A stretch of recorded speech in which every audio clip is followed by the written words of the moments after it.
तो दोस्तों आज हम फिर से आपके लिए लेकर आए हैं देश दुनिया की तमाम ताजा बड़ी खबरें। सबसे पहली बड़ी खबर में आपको बताएंगे दोस्तों कि ईरान अमेरिका जंग में मोदी सरकार को लगा झटका। ईरान के ड्रोन हमले में 2 भारतीयों की ओमान में हुई मौत, 10 भारतीय गंभीर रूप से घायल। मोदी सरकार ने दी देशवासियों को जानकारी। अमेरिका की नेवी ने उड़ाई डोनाल्ड ट्रंप की धज्जियां, सरेआम आदेश मानने से किया इनकार। हॉर्मुज मार्ग में ईरान के आगे जोड़े हाथ। ईरान अमेरिका की जंग में बुरी तरीके से हार रहा अमेरिका। ईरान से जंग लड़के बर्बाद हुआ अमेरिका। 15 दिनों में फूंक दिए अमेरिका ने $33.1 बिलियन रुपये। अमेरिका की जनता इस जंग में ट्रंप के खिलाफ। अयोध्या में बुझ गई राम रसोई, दाने दाने को मोहताज हुए जरूरतमंद लोग। एलपीजी सिलेंडर की कमी से बुझ गई अयोध्या की राम रसोई। अमेरिका ईरान जंग के बीच खलीफा एर्दोगान ने इस्लामिक कार्ड किया जारी। शिया और सुन्नी मुसलमानों के एक होने की दी हिदायत, बोले वरना अमेरिका के हाथ ऐसे ही पिटते रहोगे। तो दोस्तों सभी खबरों को आपको एक एक कर बताने वाले हैं। वीडियो को लाइक कर चैनल को सब्सक्राइब कर दें। इसी बीच पर तो दोस्तों अगली खबर की ओर तो ईरान अमेरिका युद्ध से मोदी सरकार को लगा बड़ा झटका। ईरानी ड्रोन हमले में ओमान में 2 भारतीयों की हुई मौत, 10 लोग घायल। जी दोस्तों आपको बता दें कि अमेरिका ईरान युद्ध को लेकर मोदी सरकार को बड़ा झटका ओमान से लगा है। दरअसल आपको बता दें कि ओमान में काम कर रहे 2 भारतीयों की ईरान के ड्रोन हमले में मौत हो गई है, जबकि 10 भारतीय गंभीर रूप से घायल हो गए हैं और एक अन्य व्यक्ति भी इसमें घायल हुआ है। वहीं आपको बता दें कि 10 में से 5 लोगों को अस्पताल से छुट्टी मिल गई है और 5 लोगों का अभी भी इलाज चल रहा है। वहीं आपको बता दें कि जिन 2 भारतीयों की मौत ईरान के हमले में हुई है, उनकी डेड बॉडी को भारत लाया जा सकता है। दरअसल आपको बता दें कि भारत के विदेश मंत्रालय ने शुक्रवार को ही इसकी जानकारी दी है। ओमान के मस्कट शहर पर ईरान ने ये ड्रोन हमला किया था, यहीं पर अमेरिका का बेस है। वहीं आपको बता दें कि इस ईरान अमेरिका जंग में भारत को भी बहुत नुकसान हो रहा है। इसी बीच पर तो दोस्तों अगली खबर की ओर तो अमेरिका की नेवी ने उड़ाई डोनाल्ड ट्रंप की धज्जियां, सरेआम आदेश मानने से किया इनकार। हॉर्मुज में ईरान के आगे जोड़े हाथ। दोस्तों आपको बता दें कि फारस की खाड़ी में जारी भीषण जंग के 12वें दिन हालात इतने बेकाबू हो चुके हैं कि अब दुनिया की सबसे शक्तिशाली नौसेना भी पीछे हटने को मजबूर हो गई है। दरअसल आपको बता दें कि ईरान की सेना ने स्ट्रेट ऑफ हॉर्मुज पर ऐसी घेराबंदी की है कि वहां से तेल का एक कतरा भी गुजरना मुमकिन नहीं लग रहा है। सबसे चौंकाने वाली खबर ये है कि अमेरिका के राष्ट्रपति डोनाल्ड ट्रंप और उनकी अपनी नौसेना के बीच एक बड़ी दरार पैदा हो गई है। ट्रंप ने हुक्म दिया था कि अमेरिकी नेवी हर तेल टैंकर को सुरक्षा देते हुए हॉर्मुज से बाहर निकालेगी, लेकिन अमेरिकी नौसेना ने इस आदेश को मानने से इनकार कर दिया और शिपिंग कंपनियों को सुरक्षा देने से साफ मना कर दिया। वहीं आपको बता दें कि अमेरिका की नेवी ने साफ कहा है कि वह किसी भी कीमत पर हॉर्मुज पर नहीं जाएगी, क्योंकि हॉर्मुज में कोई भी ईरान हमला कर सकता है, जिसमें उनकी जान भी जा सकती है और अमेरिका को करोड़ों रुपए का नुकसान हो सकता है। तो ये बड़ी अपडेट आई दोस्तों कि ईरान अमेरिका के युद्ध में अब अमेरिका के राष्ट्रपति डोनाल्ड ट्रंप की उनकी ही नेवी आदेश नहीं मान रही है और नेवी ने साफ कह दिया कि वो किसी भी कीमत पर सुरक्षा नहीं दे पाएगी। इसी बीच पर तो दोस्तों अगली खबर की ओर तो ईरान अमेरिका युद्ध का भारत पर दिखा सीधा असर। बुझ गई अयोध्या की राम रसोई, नहीं मिल पा रही है एलपीजी गैस। दोस्तों आपको बता दें कि अयोध्या में एक दोस्तों राम रसोई चलाई जाती है, जो बरसों से गरीबों और ज़रूरतमंदों को फ्री में भोजन उपलब्ध कराती है, लेकिन ये रसोई अचानक बंद हो गई है। वजह बताई जा रही है कि देश में बढ़ती एलपीजी गैस की किल्लत। इस घटना ने न सिर्फ स्थानीय लोगों को परेशान किया है, बल्कि अब ये मुद्दा राजनीतिक बहस का विषय भी बन गया है। दरअसल आपको बता दें दोस्तों कि अयोध्या से सांसद समाजवादी पार्टी के अवधेश प्रसाद ने सरकार पर भी इस मामले को लेकर तीखा हमला बोला है। उन्होंने कहा है कि आज़ादी के बाद पहली बार ऐसा हुआ है कि अयोध्या में राम के नाम पर चलने वाली रसोई बंद करनी पड़ी है। उन्होंने कहा है कि भाजपा वाले राजनीति करते रहते हैं, लेकिन वो ईरान से अगर रिश्ते अच्छे रखते तो ईरान हॉर्मुज मार्ग से भारत के जहाज़ों को भी तेल लेकर निकलने देता, लेकिन ये अमेरिका के गुलाम हो गए हैं और अमेरिका के कहने पर चल रहे हैं।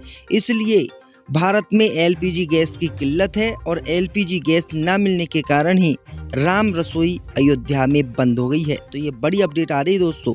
इससे भी बढ़ते दोस्तों अगली खबर की ओर, तो ईरान से जंग लड़के 13 दिन में बर्बाद हुआ अमेरिका इजराइल, फूंक दिए डोनाल्ड ट्रंप ने खरबों रुपये।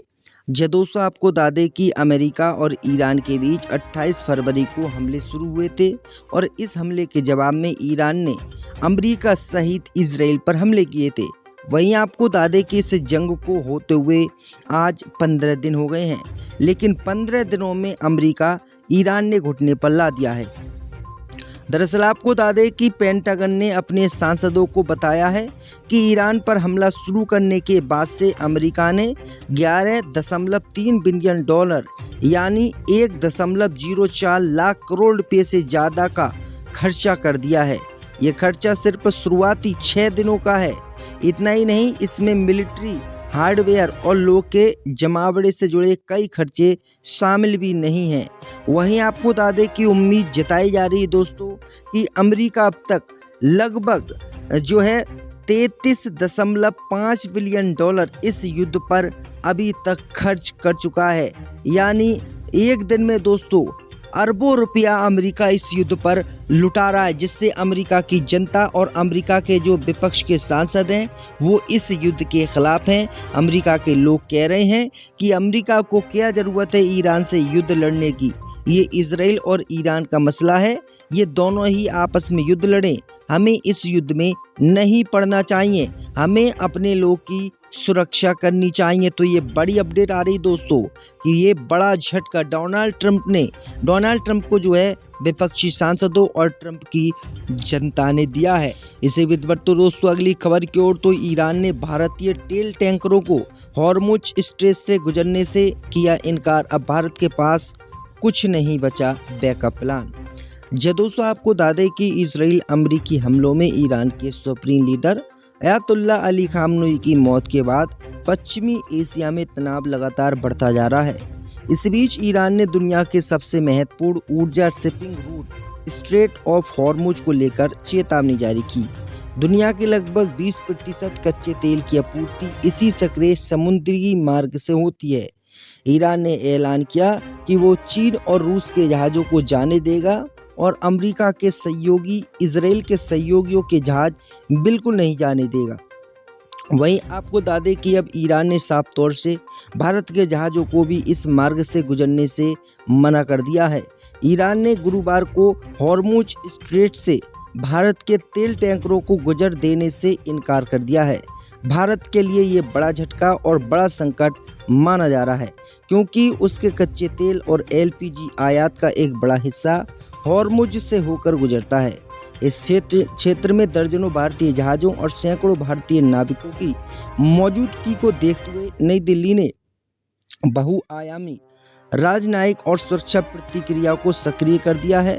तो ये बड़ी अपडेट आ रही दोस्तों कि भारत के तेल टैंकरों को भी ईरान ने हॉर्मुज स्ट्रेट से गुजरने से साफ मना कर दिया है, जो भारत के लिए ईरान से बड़ा झटका माना जा रहा है दोस्तों। इसी बीच बढ़ते दोस्तों अगली खबर की ओर, तो इजराइल और ईरान जंग के बीच खलीफा एर्दोगान का इस्लामिक कार्ड शिया और सुन्नियों को एक करने का किया ऐलान। दोस्तों आपको बता दें कि अमेरिका, इजराइल और ईरान में युद्ध के चलते मिडिल ईस्ट में फैले तनाव के बीच तुर्की के राष्ट्रपति रजब तैयब एर्दोगान ने अपने इस्लामिक एजेंडे को बढ़ाने में बहुत बड़ा भूमिका निभाया है। मध्य पूर्व में जंग की आंच के बीच एर्दोगान ने दुनिया के मुसलमानों से एकजुट होने की अपील की है। एर्दोगान ने अपनी पार्टी की एक बैठक को संबोधित करते हुए युद्ध रोकने की अपील की और कहा कि हम हथियारों को शांत करने की कोशिश जारी रखेंगे।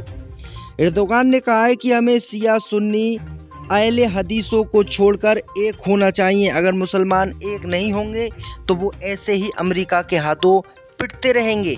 एर्दोगान ने साफ कहा है कि जो ईरान में जंग चल रही है वो मुसलमानों की जंग है और सभी मुसलमानों को एक हो जाना चाहिए और जो है युद्ध को ख़त्म करना चाहिए। तो ये बड़ी अपडेट आ रही दोस्तों। इससे भी बढ़ते दोस्तों अगली खबर की ओर। तो नीतीश कुमार छोड़ेंगे बिहार में मुख्यमंत्री पद की कुर्सी, जेडीयू के बनेंगे सिर्फ 2 डिप्टी सीएम।